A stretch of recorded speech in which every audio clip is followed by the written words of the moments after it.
viver é Cristo e o morrer é lucro. Entretanto, se o viver na carne traz fruto para o meu trabalho, já não sei o que hei de escolher.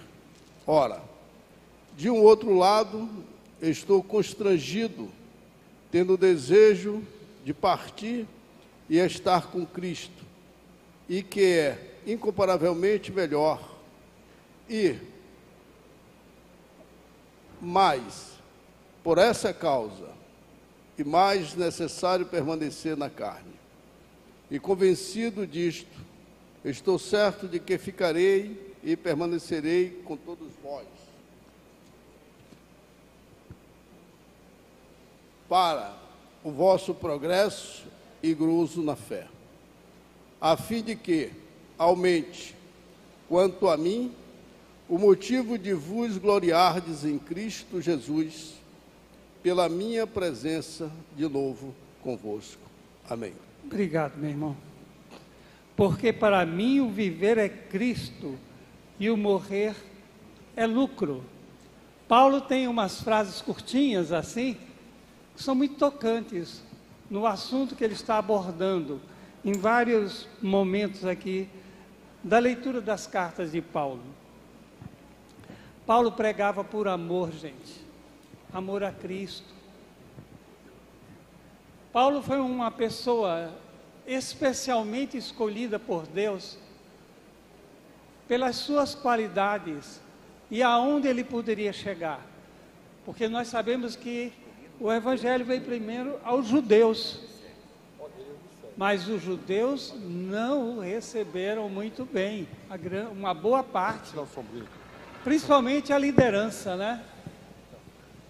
A liderança realmente, os fariseus, né? A classe mais aculturada, religiosamente falando, eles competiam com Jesus. Mas Jesus ele lia o coração das pessoas, né? Mesmo de longe. Ele fitava os olhos e sabia o que se passava no mais íntimo de cada um que estava ali presente. Em vários momentos isso aconteceu, né? Até mesmo através do toque. Alguém me tocou.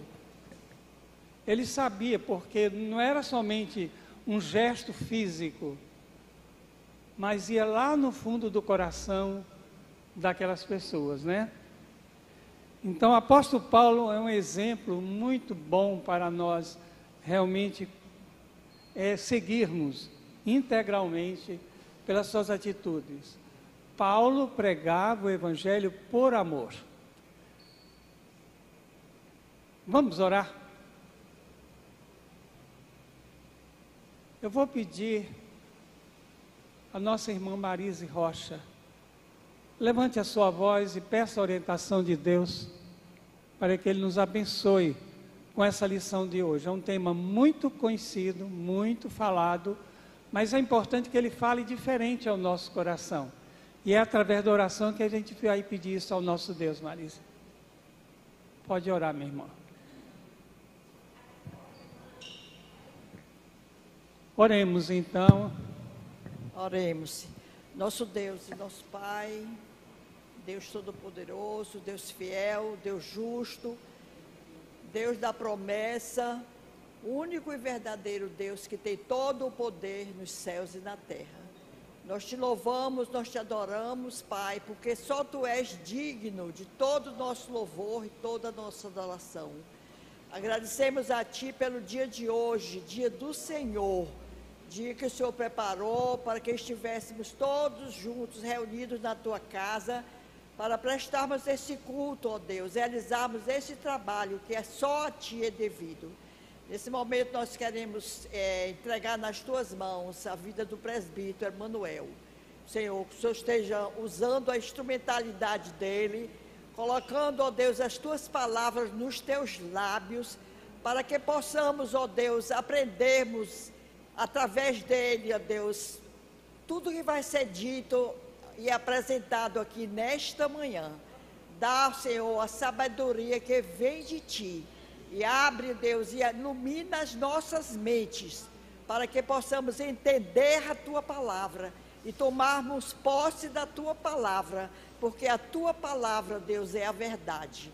Perdoa os nossos pecados, ó Deus, ilumina os nossos caminhos e ajuda-nos, ó Pai, a fazermos diferença nesse mundo tão terrível que estamos vivendo. Abençoa o nosso país, a nossa pátria, Jesus. Lança o Teu olhar de misericórdia sobre o povo brasileiro. Nós te pedimos e agradecemos em nome de Jesus. Amém. Amém. Eu vou pedir com muito carinho aos nossos diáconos, dele que só esse aparelho aqui, só esse. Deixa os outros dois, até que alguém sinta tem o mesmo sentimento que eu. Eu nasci no Nordeste, gosto de curtir o calor, e eu tenho essa dificuldade com o frio. Coincidência ou não, hoje os diáconos da nossa igreja estão na rua, fazendo um trabalho muito importante. E a lição de hoje não foi escolhida com esse propósito, não, de ligar um fato ao outro. É a sequência mesmo. Mas olha só como Deus é bom, né? Como Deus trabalha na nossa vida. Eu costumo dizer, normalmente, que tudo que acontece comigo é Deus, que me segue, me orienta, me abençoa e me dá as bênçãos que realmente não tenho direito, né? Em todos o meu caminhar. E Deus tem feito isso na vida nossa, e agora eu sinto isso na vida dos nossos homens da nossa UPH. Que Deus possa estar abençoando a cada um deles. Não é muito fácil a gente chegar em alguém e querer, de repente, falar de uma mensagem, de umas boas novas. Muitas pessoas não recebem isso com bom grado, outros até recebem, né? Mas que Deus possa estar inspirando, que o Espírito do Senhor possa estar inspirando o coração de cada irmão aí na rua. Essa é a minha oração também. Que Deus nos abençoe. Ao longo da história, nós já temos conhecimento, a história cristã, do tempo de Jesus para cá. Muitos personagens viveram sua fé com tamanha intensidade e chegaram a pagar com a própria vida. Eu escrevi isso aí somente para chamar uma palavra ali, para gravar no nosso coração, que eu acho que é muito importante, gente. Ser crente é muito importante para a vida nossa, para o nosso crescimento. Mas o testemunho que a gente tem que acompanhar a nossa vida é muito importante. Se nós não temos testemunho de vida, não adianta pregar o Evangelho. Pode até adiantar, não sei, mas eu acredito que não é um bom tom. Então a gente, antes de falar de Jesus, nós temos que nos preocuparmos com o nosso testemunho de vida. Eu faço parte de um grupo, como vocês sabem, dos Gideões, e olha, dos 5 temas lá, o 5º dele é testemunho. Não adianta ser Gideão se você não tem uma vida com Deus. Levar a palavra dele, sabendo que a palavra de Deus, por si só, ela já fala, já transforma vidas, mas a sua vida também é muito importante neste ato, muito importante.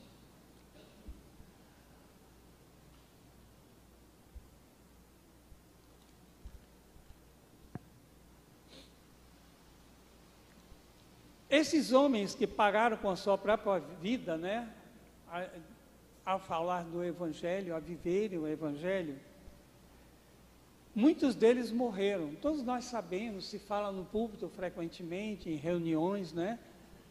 Foram pessoas que foram queimadas, vivas. Imagine só, testemunhando da sua fé. São os pais da fé, né? Aqueles homens que realmente, lá no princípio, quando a igreja de Cristo Jesus não tinha a Bíblia às mãos, não tinha a palavra de Deus às mãos, como todos nós temos. Nós ouvimos ouvimos, lemos, e nós aprendemos muito com as mensagens que nos chegam aos ouvidos, né? Mas, naquela época, era novidade para aquele mundo de então, né? Então, muita gente realmente foi mal entendida, porque é uma mensagem de amor que era pregada, de transformação. Essas pessoas acabaram sendo combatidas, né, vamos dizer assim, pelas autoridades da época, né, pelos religiosos da época, inclusive os próprios judeus, que perseguiram Jesus desde o primeiro momento que Jesus assumiu o seu ministério. Não é verdade? Esses cristãos demonstraram compromisso de sua fé, provando que o Evangelho era algo vivo e significante. Isso aí é o que a nossa lição nos traz hoje. Vivemos tempos de liberdade quanto à profissão da nossa fé, na verdade, pelo menos aqui no Brasil, né?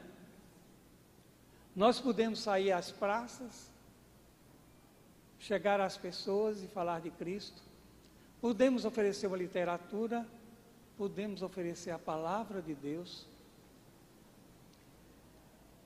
E isso nós fazemos sem nenhuma dificuldade, basta termos o nosso coração voltado para essa ação, né?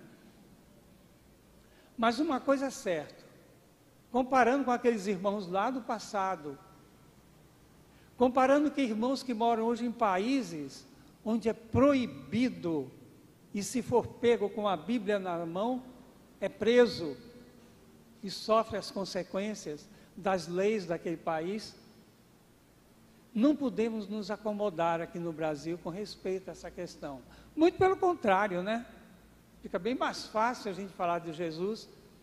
Hoje nós temos o recurso que é o nosso celular, a mídia, né? Que a gente pode atingir amigos, pessoas, podemos fazer um anúncio e falar de Jesus de outra forma também, usando os recursos do momento atual, né?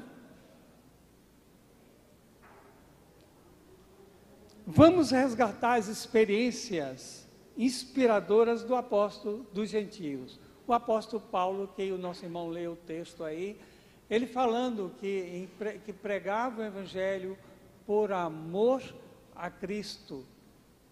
Aquele mesmo Jesus, que depois de divulgar durante 3 anos, ele foi morto. E morto, para aquela época, de uma morte muito trágica, que era uma morte dedicada a ladrões, pessoas que realmente não mereciam, conforme o conceito daquele povo da época, né? Mas, o que acontece? Mesmo preso, Paulo tinha... mesmo preso ou solto, Paulo, ele surtia um efeito muito grande. Para os crentes daquela época, os novos convertidos, era um exemplo de coragem. E não é qualquer pessoa que passa por isso, né? A pessoa pregar o evangelho e saber que dentre aquelas pessoas que o ouvem, gente programando a morte dele, né? A prisão dele. Então, Paulo foi um exemplo, como vimos aí, né? Vamos viver a nossa fé. Vamos viver a nossa fé cristã nos tempos atuais, porque naquela época foi muito difícil, gente. O estilo de vida de servos fiéis como Paulo, que se mostrou pronto a viver ou a morrer pela causa do Evangelho. Paulo, inclusive, cita um texto em Filipenses 1:21. Releiam para mim, por favor. Alguém? Filipenses 1:21. O que é que Paulo fala a respeito disso? O que é que ele esperava, né? Alguém pode ler? Sinalize aí para o microfone. Levanta a mão que a gente... 1:21. Portanto, para mim, o viver é Cristo e o morrer é lucro.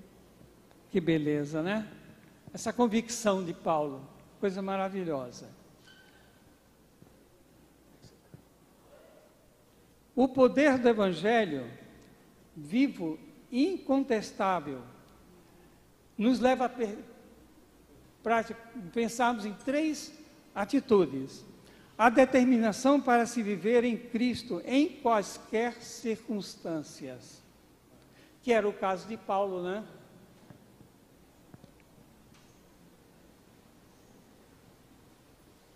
Alguém lê Colossenses 3, 3 e 4, mas lê assim, bem pausado para a gente acompanhar e pensar ao mesmo tempo.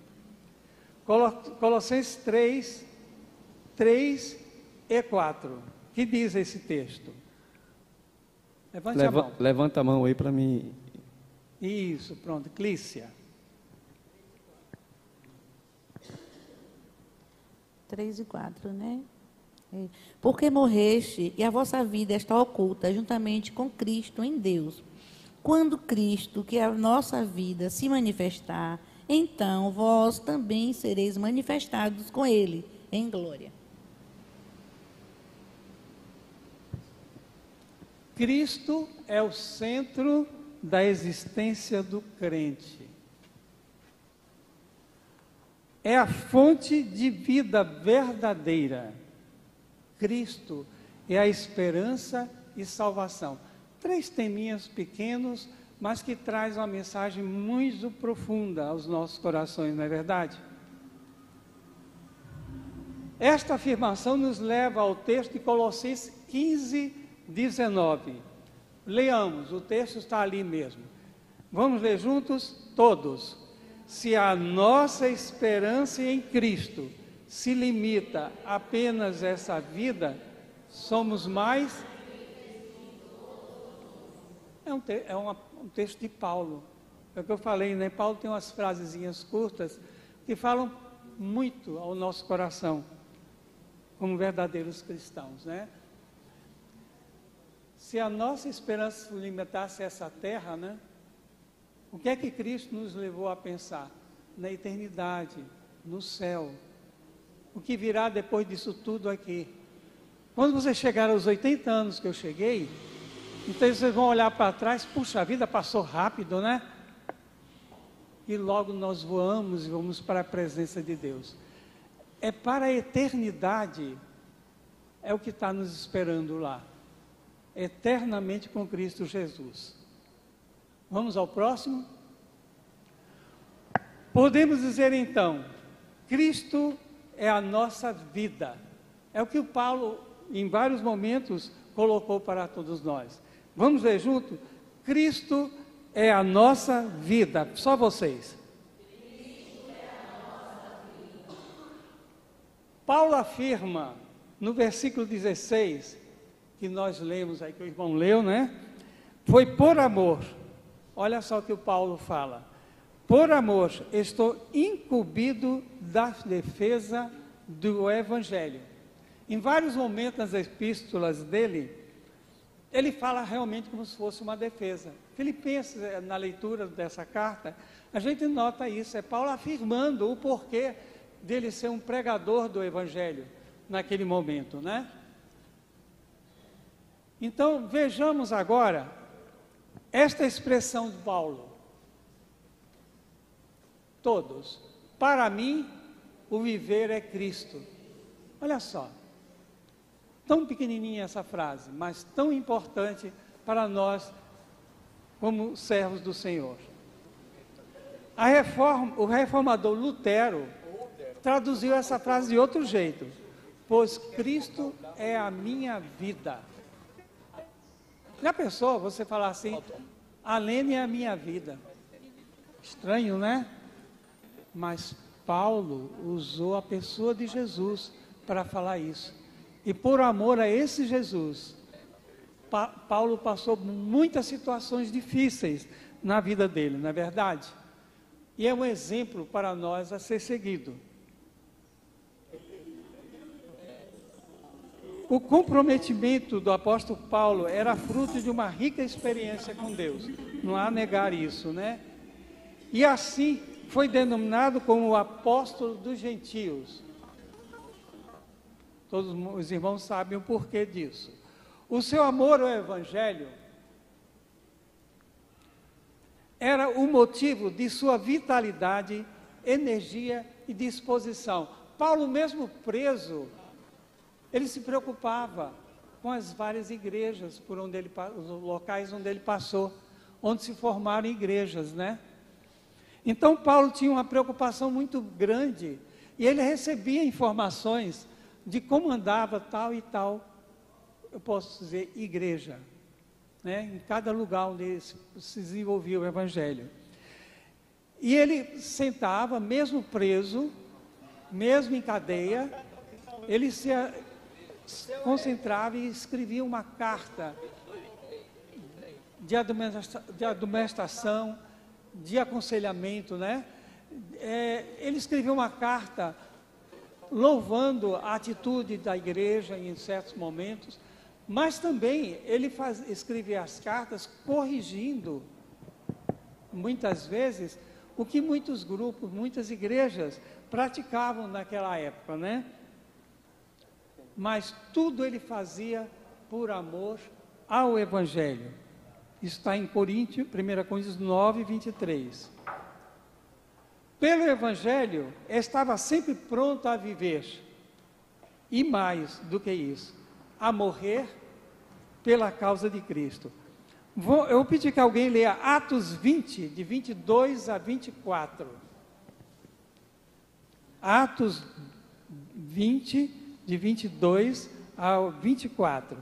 Vamos ler o que esse texto fala sobre essa questão. Alguém pode ler? Vamos demorar muito para não ficar muito demorado o nosso estudo, né? Atos 20, 22 a 24. Diz o que esse texto? É de 20 a 24? Alguém está falando? Aqui. Pode ler, minha irmã, por favor. E agora, constrangido em meu espírito, vou para Jerusalém, não sabendo o que ali me acontecerá, senão que o Espírito Santo, de cidade em cidade, me assegura que me esperam cadeias e tribulações. Porém, nada considero a vida preciosa para mim mesmo, contanto que complete a minha carreira e o ministério que recebi do Senhor Jesus, para testemunhar o Evangelho da graça de Deus. Veja só, Paulo previa que em algum desses lugares aí ele poderia ser provado, a sua vida poderia ser provada, né? Poderia ser morto, ou ele poderia ir pela cadeia, como no caso desse momento aqui, quando ele escreveu Filipenses, né? Então, ele sabia que alguma coisa poderia acontecer aonde ele fosse, né?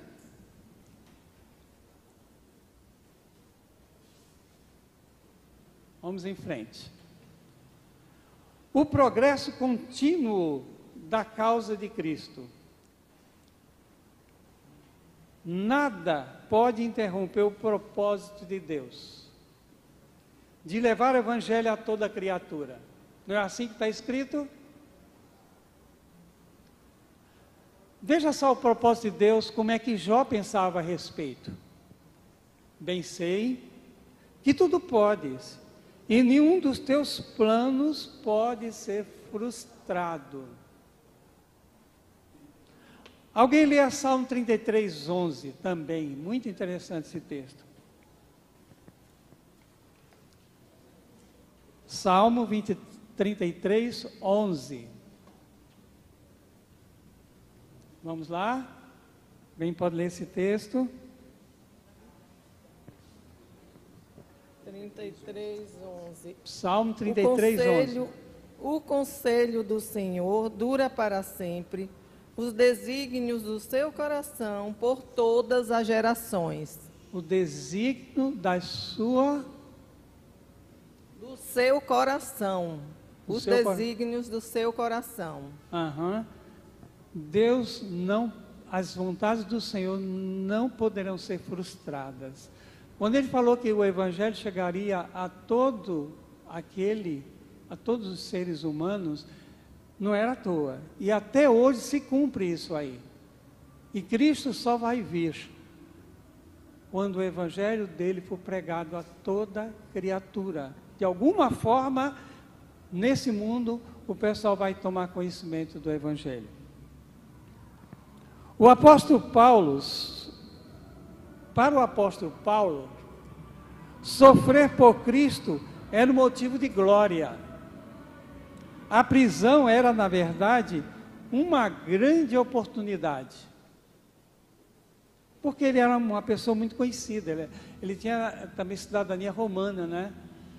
Além de ser um homem extremamente inteligente, nós vemos pela Escritura a forma como Paulo se expressava.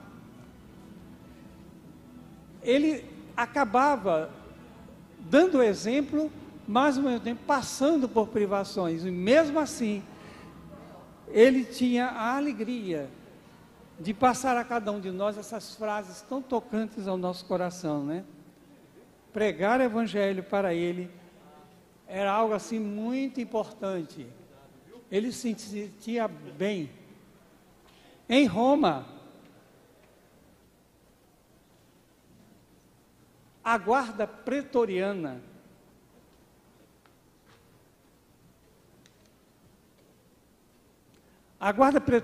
era composta de 9.000 homens. Imagina só. Olha o que é que a prisão de Paulo foi acabar tocando no coração de algumas pessoas. Era composta de 9.000 homens que se reservavam em turnos. Diz o texto, que foi lido pelo nosso irmão Carlos, todos ouviram o evangelho. Paulo, preso ou solto, ele exalava o evangelho de Jesus Cristo. Ele pregava o evangelho de Cristo. O que para uns era uma tristeza, era uma derrota, ficar preso em 4 paredes, para Paulo, ele sabia que aquele ato pelo qual ele estava passando tinha um objetivo. Era fazer 9.000 homens conhecerem, ouvirem alguma coisa sobre o evangelho de Cristo Jesus. Todos ouviram o evangelho. Em frente. A Bíblia ensina que o evangelho haverá de ser pregado em todo o mundo, para testemunho de todas as nações. Mateus 15, 20. O que é que diz? Mateus 15, 20. Gente, Bíblia na mão, porque só sai textos aqui para nós consultarmos e ver o que é que a palavra de Deus fala a respeito. Mateus 15, 20. É um texto muito conhecido, mas eu gostaria que alguém lesse. As minhas bíbliazinhas tinham acabado, aí eu vi agora não, tenho 10 minutos. Microfone, sem microfone a gente não vai ouvir. Cadê o microfone? Ih, sumiu. Espera aí um pouquinho, esse texto é muito básico, é muito importante. Mateus 15, 20. Leia bem pausado para nós. São estas as coisas que contaminam o homem, mas o comer sem lavar as mãos não o contamina. Rapaz, eu acho que esse texto não é... Mateus 15, 20. Então, desculpas. Portanto, pesa sobre nós cristãos a grande responsabilidade de pregar o evangelho a todos os povos. Ficam aqui as seguintes perguntas. Hein? Fala. Não, eu pedi desculpa, eu errei o texto aí. Deve ser o texto de Mateus 28, 19 e 20. Então leia, minha irmã, por favor. Ide, portanto, fazei discípulos de todas as nações, batizando-os em nome do Pai, do Filho e do Espírito Santo, ensinando-os a guardar todas as coisas que vos tenho ordenado. E eis que estou convosco todos os dias até a consumação do século. Ele está com nossos homens na rua, pregando o evangelho, entregando mensagem ao povo aí. É o que esse texto fala para nós. Obrigado, minha querida. Vamos continuar então em frente. Tem hora que o aparelhinho aqui não funciona. Próximo. Zila, passa para mim, querida. Próximo. Ai, pesa sobre nós cristãos a grande responsabilidade de pregar o Evangelho. Próximo.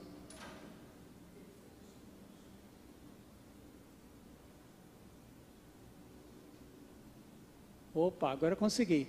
Fica aqui as perguntas. O que temos feito pelo progresso da causa de Cristo? Não precisa ninguém responder, só sentir no coração. Ou o que nós podemos fazer? Fica aí para cada um questionar. Vamos ao terceiro tópico. Efeito revolucionário do Evangelho vivo.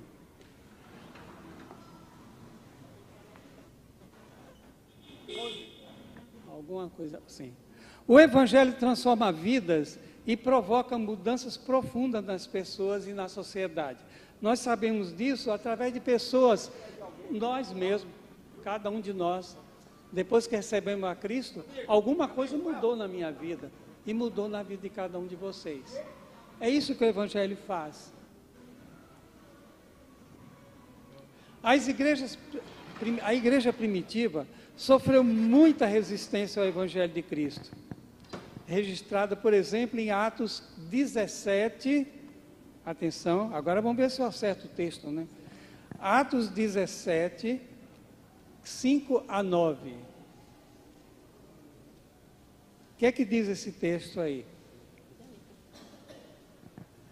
Atos 17, 5 a 9. O que diz o texto? Os judeus, porém, movidos de inveja, trazendo consigo alguns homens maus, dentre a malandragem, ajuntando a turba, alvoroçaram a cidade e, assaltando a casa de Jason, procuravam trazê-los para o meio do povo.